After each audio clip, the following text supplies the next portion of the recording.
जो state bank of India आम जनता को हर बार कहती है कि आप लंच के बाद आएं, सेम मैनर में वो गई सुप्रीम कोर्ट को भी कहने कि कृपया करके हमें जून तक का टाइम दिया जाए ताकि हम इलेक्टोरल बॉन्ड का डिटेल्स देंगे। वही state of bank of India 24 घंटे के अंदर पूरे डिटेल्स प्रोवाइड कर देती है और आज कर दिया। इलेक्शन कमीशन ऑफ इंडिया को इलेक्टोरल बॉन्ड के सारे डिटेल्स प्रोवाइड कराएगा। अभी इलेक्शन कमीशन ऑफ इंडिया उन इलेक्टोरल बॉन्ड्स को ऑफिशियल वेबसाइट पे 15 मार्च को अपलोड कर देगा। अभी तब आम जनता को पता चलेगा कि जो जानकारियां इलेक्टोरल बॉन्ड में, मतलब 22,000 कुछ इलेक्टोरल बॉन्ड जो कि सरकार मतलब स्टेट बैंक ऑफ इंडिया से खरीदे गए हैं, अलग अलग लोगों ने खरीदे हैं, अलग अलग पॉलिटिकल पार्टीज को चंदा मिली है।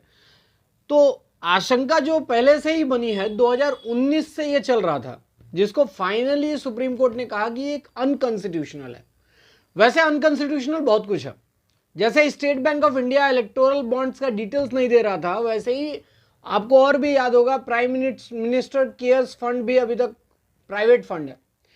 किसने कितने रुपए दिए किसी को नहीं पता, उसके बारे में कोई चर्चा भी नहीं होता है आम पब्लिक में।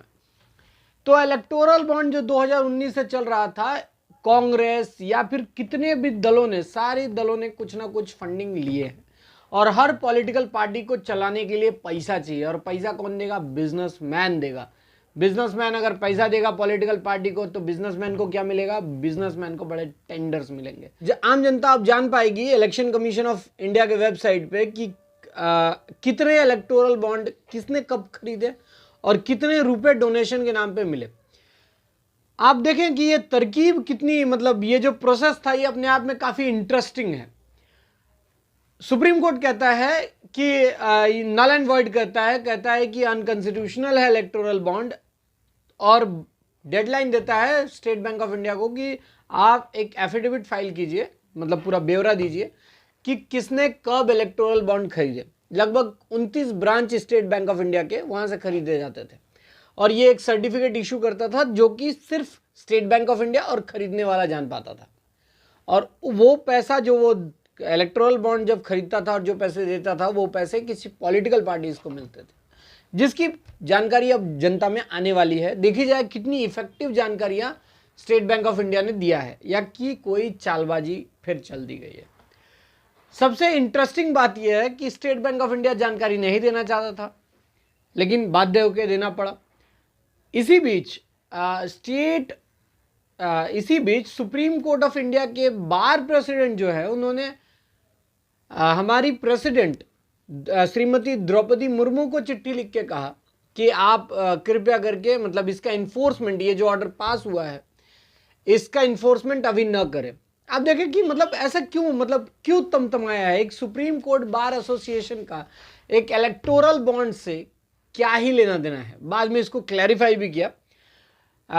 सुप्रीम कोर्ट बार एसोसिएशन के एग्जीक्यूटिव मेंबर्स ने क्लैरिफाई किया कि प्रेसिडेंट ने पर्सनल पोजीशन पे रह के वो चिट्ठी लिखी थी, तो इसको supreme court bar of association जो है वो सॉलिसिट नहीं करता है।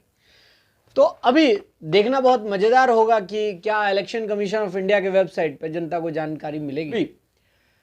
नया मुद्दा आ गया, क्या नया नहीं है, वही सिटीजनशिप अमेंडमेंट एक्ट, ताकि जनता का ध्यान जो है वो अब इलेक्टोरल बॉन्ड पे ना रहे, अब एक नए टॉपिक पे आए। अब सिटीजनशिप अमेंडमेंट एक्ट के ऊपर चर्चा होगी। ये एक्ट तब लाया गया था जब मोदी जी दूसरी बार गद्दी पे बैठे थे 2019 के समय, और ये फिर तब चर्चा में आई है जब सामने इलेक्शन है तीसरी बार के लिए। अगर जीतते हैं तो, नहीं तो किसी और के पास चली जाएगी गद्दी। तो कहीं ना कहीं जनता को ऐसा उलझाए रखना है, एकदम जनता फ्री ना हो पाए। आधे से ज्यादा जनता को इलेक्टोरल बॉन्ड के बारे में पता ही नहीं चलेगा, क्योंकि जो मोदी जी करते हैं वो सही है।